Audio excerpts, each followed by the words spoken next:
لبنان کا ڈاکٹر ہے، کہتا میرے باپ کسان ہے، اس نے بڑی محنت کر کے مجھے آسٹریلیا بھیجا، میں ڈاکٹر بنا، MBBS ڈاکٹر۔ جب واپس آیا تنخواہ اچھی تھی، پڑھا لکھا تھا، لیکن کہتا ہے زندگی کے کچھ ایسے مسائل آئے کہ ان مسائل کی وجہ سے میں خودکشی کرنے چلا گیا۔ میں نے زہر لیا، پائزن لیا، گھر آیا، زہر کو کھانا چاہا، لیکن دروازے پہ دستک ہوئی۔ جب دروازہ کھولا تو میرے بچپن کا دوست گھر میں داخل ہوا۔ وہ جیسے گھر میں آیا، اس نے میز پہ زہر کو دیکھا، کہا دوست یہ کیا کر رہے ہو؟ کہ زندگی کے مسائل نے تنگ کر دیا، پریشانیوں اور آلام نے حیرت میں ڈال دیا، بس یہی راستہ تھا کہ میں زہر کھا کے خود کو ختم کر دوں۔ کہ لیکن وہ پڑھا لکھا زیادہ نہیں تھا، لیکن اس میں روحانیت کی طاقت بہت زیادہ تھی، اسپریچول پاور بہت تھا۔ آج بچوں کو A لیول پڑھائیے، O لیول پڑھائیے، لیکن اس کے ساتھ ساتھ ان کے روح کو بھی بلند کیجیے۔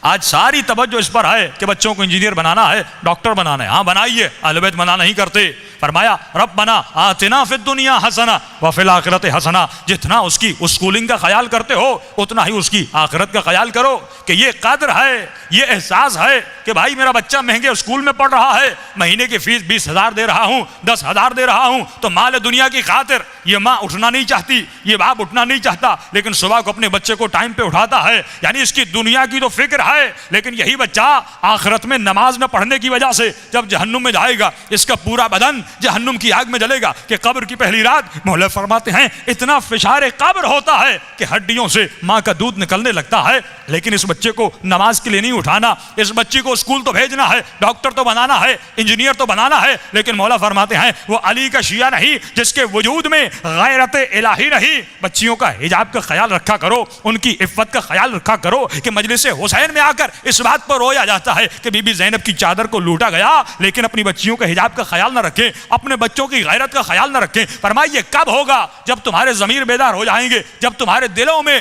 ایمان داخل ہو جائے گا۔ اب اس ڈاکٹر کو سمجھانے لگا روحانی طریقے سے، موٹیویشن کی، یہ اپنی خودکشی منصرف ہو گیا۔ ایک مرتبہ صبح ہوئی، گھر گیا، اپنے باپ کو یہ ڈاکٹر کہتا ہے کہ بابا آپ نے تو مجھے کچھ پڑھایا ہی نہیں،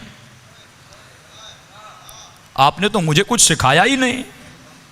تو باپ غصے میں آ کر کہتا ہے اے احسان فراموش، میں نے اتنے پیسے خرچ کیے، اتنا بڑا ڈاکٹر بنا، آج اتنے پیسے کما رہا ہے، اس کی بجائے کہ میرا شکریہ ادا کرتا، آج یہ کہتے ہو کہ میں نے تجھے پڑھایا نہیں، میں نے تجھے سکھایا نہیں۔ کہ بابا آپ نے جتنا کچھ مجھے پڑھایا تھا، اگر کل رات میں زہر کھا لیتا میرا جنازہ آپ کے سامنے ہوتا۔ کہاں گیا پڑھنا، کہاں گیا لکھنا، کہاں گئی جابس؟ لیکن کہتا ہے اے کاش وہ میرا دوست آپ سے ملتا اور میں آپ سے ملا تھا۔ وہ زیادہ پڑھا لکھا نہیں تھا، اتنا بڑا ڈاکٹر انجینئر نہیں تھا، لیکن اللہ نے اس کے اندر روحانیت کی طاقت رکھی تھی۔